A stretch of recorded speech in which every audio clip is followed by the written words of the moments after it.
तो फ्रेंड्स, स्वागत है आपका आपके अपने यूट्यूब चैनल में। मैं संदीप कुमार एक बार फिर से आपका हार्दिक स्वागत करता हूं। साथियों, आज हम वो क्वेश्चन पढ़ेंगे जो आपके आने वाले एग्जाम में बिल्कुल डायरेक्ट चिपके मिलेंगे। मैं ये नहीं कहूँगा कि आऊँगे, बल्कि चिपके ही मिलेंगे, क्योंकि ऐसे क्वेश्चन पूछे जाते हैं, बार बार पूछे जाते हैं। आप कोई भी एग्ज़ाम दे देना, अगर यहाँ से क्वेश्चन बनेगा ही बनेगा आपका, चाहे रेलवे का हो, SSC GD का हो, HSC का हो, कोई भी एग्ज़ाम हो। तो शुरू कर दे दोस्तों आज की वीडियो, और चैनल को सब्सक्राइब कर दे, वीडियो को शेयर कर दे अपने स्टडी वाले ग्रुप में। भूगोल का जनक किसे कहते हैं? हिकेटियस को कहते हैं। भूगोल का जनक किसे कहते हैं? हिकेटियस को। ज्योग्राफिका के लेखक कौन है? तो यह आपका बनेगा एटोस्नीज।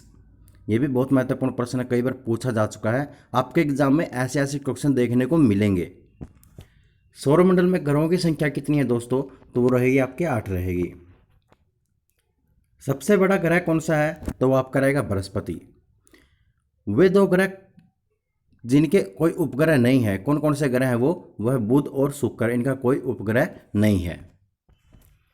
सूर्य के गिर्द एक परिक्रमा में कौन सा अधिकतम समय लेता है ग्रह? तो वो लेता है आपका नेपच्यून, जो ये सूर्य के एक परिक्रमा करने में अधिकतम समय लेता है। अगला प्रश्न है, सौरमंडल में क्षुद्र ग्रह छोटे खगोलीय पिंड हैं, वे किन दो ग्रहों के मध्य पाए जाते हैं? तो वो पाए जाते हैं मध्य, मंगल और बृहस्पति के मध्य पाए जाते हैं। आगे बढ़ते हैं, पृथ्वी की जुड़वा बहन कहे जाने वाला ग्रह का नाम क्या है? तो वो क्या है, कौन सा है? शुक्र। तारों के मध्य दूरी ज्ञात करने की जो इकाई है वो क्या कहलाती है? प्रकाश वर्ष। फ्रेंड्स, ये क्वेश्चन आपको डायरेक्ट देखने को मिलेंगे आपके एग्जाम में, खास करके रेलवे में, क्योंकि रेलवे में यहाँ से क्वेश्चन बनते हैं। सबसे भारी ग्रह कौन सा है? तो आपका रहेगा बृहस्पति। अगर हम बात करें पृथ्वी अपने अक्ष पर कितनी डिग्री झुकी हुई है? तो ये 23.5 डिग्री जो है झुकी हुई है। कौन सा ग्रह सूर्य से सर्वाधिक दूर है? तो कौन सा रहेगा आपका? नेपच्यून, क्योंकि और ये बहुत ही कम चलता है और बहुत ही ज़्यादा समय लेता है चक्कर लगाने में। सूर्य अपने अक्ष पर किस दिशा में घूमता है? तो वो कौन किस दिशा में घूमता है दोस्तों? तो पूर्व से पश्चिम की ओर घूमता है। सी ऑफ ट्रैंक्विलिटी कहाँ पर है? तो ये चंद्रमा पर रहेगी।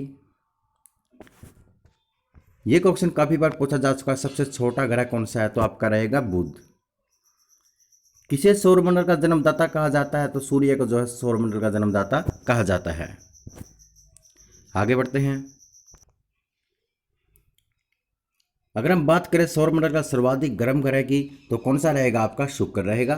बहुत ही महत्वपूर्ण, कई बार पूछा जा चुका है। हर सारे के सारे क्वेश्चन पूछे जा चुके हैं, सारे के सारे क्वेश्चन इंपॉर्टेंट है दोस्तों। बस आप वीडियो को शेयर कर दें और चैनल को सब्सक्राइब कर दें। किस तारामंडल के तारे ध्रुव तारक के ओर संकेत करते हैं? तो वह आपका सप्तऋषि आएगा। शनि को सूर्य के चारों ओर चक्कर लगाने में कितना समय लगता है दोस्तों? तो वो लगता है 29.5 वर्ष। यूरेनस सूर्य के चारों ओर एक परिक्रमा कितने समय लेता है? तो 84 वर्ष लेता है। पृथ्वी परिभ्रमण करते हुए प्रति मिनट करीब कितनी दूरी तय करेगी? तो 49 किलोमीटर की दूरी तय करेगी।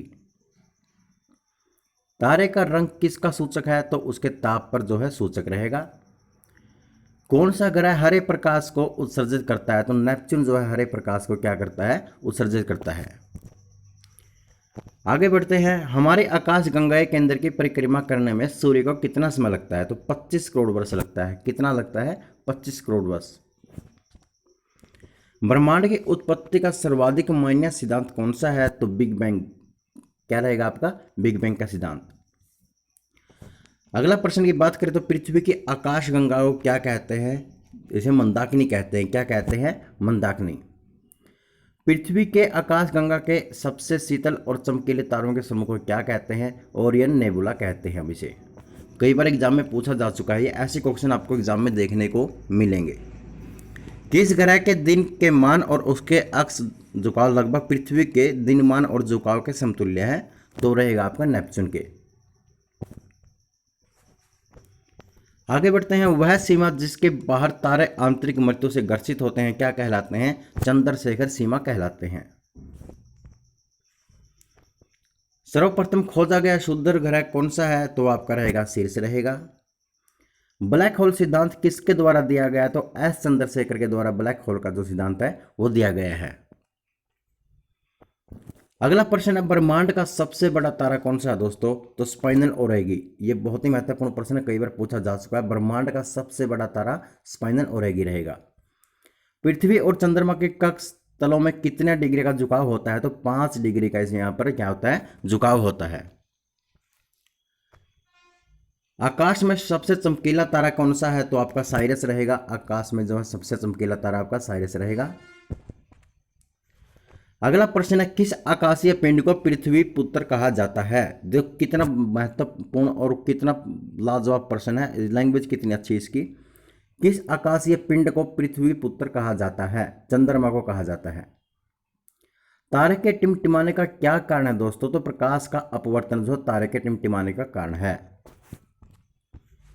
किस घटना के कारण आकाश का नीला रंग प्रतीत होता है? तो प्रकीर्णन के कारण जो है आकाश का नीला रंग जो है प्रतीत होता है। एंड्रोमेडा हमारी आकाश गंगा से कितनी दूर है? तो 2.2 मिलियन प्रकाश वर्ष दूर रहेगी। अंतरिक्ष यान मैगलेन किस ग्रह पर भेजा गया था? तो ये कितना महत्वपूर्ण प्रश्न है दोस्तों। यह मंगल ग्रह पर भेजा गया था अंतरिक्ष यान मैगलेन। सौरमंडल का वह ग्रह जो सूर्य के सबसे निकट है, तो कौन सा रहेगा? आपका बुध ग्रह रहेगा। किस ग्रह का आकार पृथ्वी के आकार के लगभग बराबर है? तो शुक्र ग्रह का जो आकार है पृथ्वी के आकार के लगभग बराबर है। सूर्य से पृथ्वी तक प्रकाश में आने में कितना समय लगता है? कितनी बार पूछा गया प्रश्न है ये और आगे भी पूछा जाएगा। 8 मिनट 16.6 सेकंड रहेगा। अंतरिक्ष यात्री को आकाश का रंग कैसा दिखाई देता है? तो काला दिखाई देता है। कैसा? काला। कौन सा तारा पृथ्वी के सर्वाधिक समीप है? तो सूर्य आपका जो है पृथ्वी के सर्वाधिक समीप रहेगा। सूर्य एक तारा है दोस्तों। शीघ्रता से घूमने एवं उच्च रेडियो तरंग छोड़ने वाला पल्सर क्या कहलाता है? न्यूट्रॉन तारा कहलाता है। कितना लाजवाब प्रश्न, इसकी लैंग्वेज देखना। शीघ्रता से घूमने एवं उच्च रेडियो तरंग छोड़ने वाला पल्सर क्या कहलाता है? न्यूट्रॉन तारा कहलाता है। ब्रह्मांड में विस्फोटित तारा क्या कहलाता है? अभिनव तारा कहलाता है। जो ब्रह्मांड में विस्फोटित तारा होता है वो अभिनव तारा कहलाता है। एक खगोलीय दूरी क्या होती है? तो पृथ्वी और सूर्य के बीच की जो दूरी होती है वह खगोलीय दूरी होती है। सौरमंडल की खोज किसने की थी? तो कोपरनिकस ने सौरमंडल की खोज की थी। आगे बढ़ते हैं। सौरमंडल का सबसे ऊंचा पर्वत निक्स ओलंपिया किस ग्रह पर स्थित है? तो मंगल ग्रह पर स्थित है ये। एक प्रकाश वर्ष कितनी दूरी के बराबर होता है? कितनी बार पूछा जा सकता है ये प्रश्न, आगे भी पूछा जाएगा। 9.46 गुना 1012 किलोमीटर, यानी कि 1012 किलोमीटर। यंत्र और उनके उपयोग के बारे में जान लेते हैं। काफ़ी ज़्यादा क्वेश्चन यहाँ से बनते हैं। अल्टीमीटर का प्रयोग करते हैं ऊंचाई सूचित करने हम हेतु करने के लिए करते हैं। वैज्ञानिक यंत्र होता है ये। एमीटर का प्रयोग करते हुए विद्युत धारा मापने के लिए करते हैं। एनेमोमीटर का प्रयोग करते हैं वायु वेग का मापन के लिए। ऑडियो फोन का जो है उपयोग करते हैं श्रवण शक्ति सुधारने के लिए। बाइनोक्यूलर का प्रयोग करते हैं हम दूरस्थ वस्तुओं को देखने के लिए। जो दूरबीन होती है जिसका आविष्कार गैलीलियो ने किया था उसे बाइनोक्यूलर भी बोल सकते हैं। बैरोग्राफ का प्रयोग करते हैं वायुमंडल दाब का मापन के लिए। क्रेस्कोग्राफ का उपयोग करते हैं पौधों की वृद्धि का अभिलेखन करने के लिए क्रेस्कोग्राफ का प्रयोग करते हैं। क्रोनोमीटर का उपयोग करते हैं ठीक समय जानने के लिए। और जहाज में लगाई जाने वाली ये क्या होती है? घड़ी होती है क्रोनोमीटर। कार्डियोग्राफ का प्रयोग करते हैं हृदय की गति का मापन करने के लिए। कार्डियोग्राम का उपयोग करते हैं हम कार्डियोग्राफ का कार्य में सहयोग करने के लिए। कैपिल्स का प्रयोग करते हैं कंपास के लिए। डीप सर्किल का प्रयोग करते हैं नीति कोण का मापन के लिए।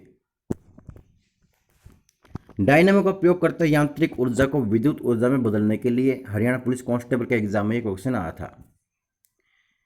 एपीडियास्कोप का प्रयोग करते हैं फिल्मों का पर्दा पर प्रक्षेपण के लिए। जो आप फिल्में देखते हैं वहां पर इसका प्रयोग किया जाता है सिनेमा में। फैथोमीटर का प्रयोग किया जाता है समुद्र की गहराई के लिए। गैल्वेनोमीटर का प्रयोग किया जाता है अति अल्प विद्युत धारा मापन के लिए किया जाता है। गार्डगर मूलर का प्रयोग किया जाता है परमाणु कण के लिए। यानी उसके जो परमाणु जो कण होता है उसकी उपस्थिति और जानकारी देने के लिए इसका प्रयोग किया जाता है गाठकर मूलर का। अब मैनोमीटर का जो प्रयोग किया जाता है वो गैसों का घनत्व मापने के लिए किया जाता है। माइक्रोटॉम्स का प्रयोग किया जाता है किसी भी वस्तु का अनुवीक्षण या परीक्षण हेतु छोटे भागों का विभाजित करता है ये। ओडोमीटर का प्रयोग करता कार द्वारा तय की गई दूरी बताता है ये ओडोमीटर। पेरिस्कोप का प्रयोग किया जाता है जल के भीतर भारी वस्तुएं जो देखी जाती हैं वो पेरिस्कोप का प्रयोग किया जाता है। फोटोमीटर का प्रयोग किया जाता है प्रकाश दीप्ति का मापन करने के लिए। पायरोमीटर का प्रयोग किया जाता है अत्यंत उच्च ताप का मापन के लिए पायरोमीटर का प्रयोग किया जाता है।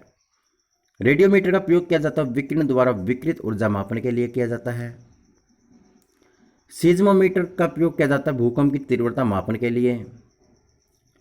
विश्व में पहला गणतंत्र कहाँ स्थापित किया गया? तो वज्र में स्थापित किया गया। तो बहुत ही महत्वपूर्ण प्रश्न दोस्तों, कई बार एग्जाम में पूछा जा चुका है। वज्र में कुल कितने राज्यों का संघ था? तो 8 राज्यों का इसमें संघ था।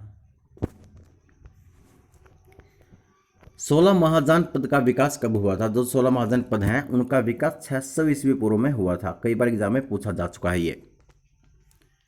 कृषि कार्य में लोहा का प्रयोग कब किया गया था? तो 600 ईस्वी पूर्व में लोहे का प्रयोग किया गया था कृषि कार्य के लिए। द्वितीय नगरीकरण का विकास कब हुआ था? तो 600 ईस्वी पूर्व में द्वितीय नगरीकरण का विकास हुआ था। छुआछूत की अवधारणा का विकास किस काल में हुआ था? तो उत्तर वैदिक काल में छुआछूत की धारणा का जो विकास हुआ था। ऋग्वैदिक काल में वर्ण व्यवस्था का आधार क्या था? तो कर्म था। क्या था? कर्म। उत्तर वैदिक काल में वर्ण व्यवस्था का आधार क्या था? तो जन्म था। महाभारत का जो रचना है वो किसने की थी? वेद व्यास ने महाभारत की जो रचना की थी। सिकंदर का निधन कब हुआ था? तो 323 ईस्वी में सिकंदर का निधन हुआ था। और भारत पर सिकंदर ने आक्रमण कब किया था? 326 ईस्वी में आक्रमण किया था। सिकंदर का निधन कहाँ हुआ था? तो बेबीलोन में सिकंदर का निधन हुआ था। यह दिल्ली पुलिस के एग्जाम में क्वेश्चन आया था।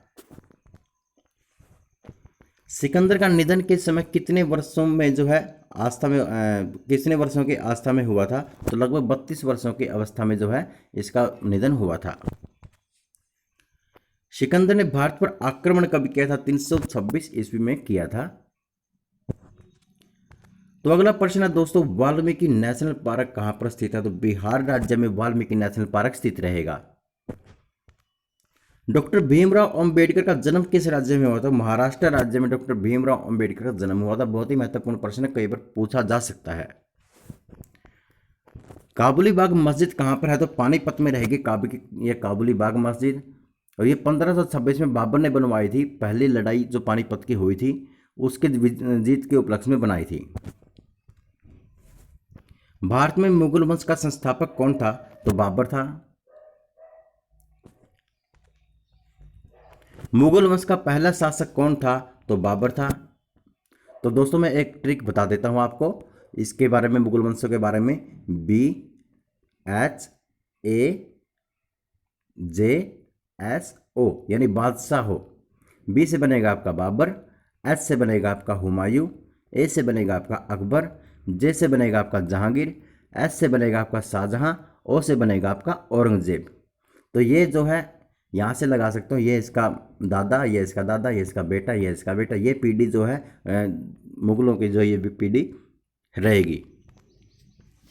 काबुली बाग मस्जिद का निर्माण किसने करवाया था? तो बाबर ने जो है काबुली बाग मस्जिद का निर्माण करवाया था 1526 में पानीपत की पहली लड़ाई जीतने के बाद।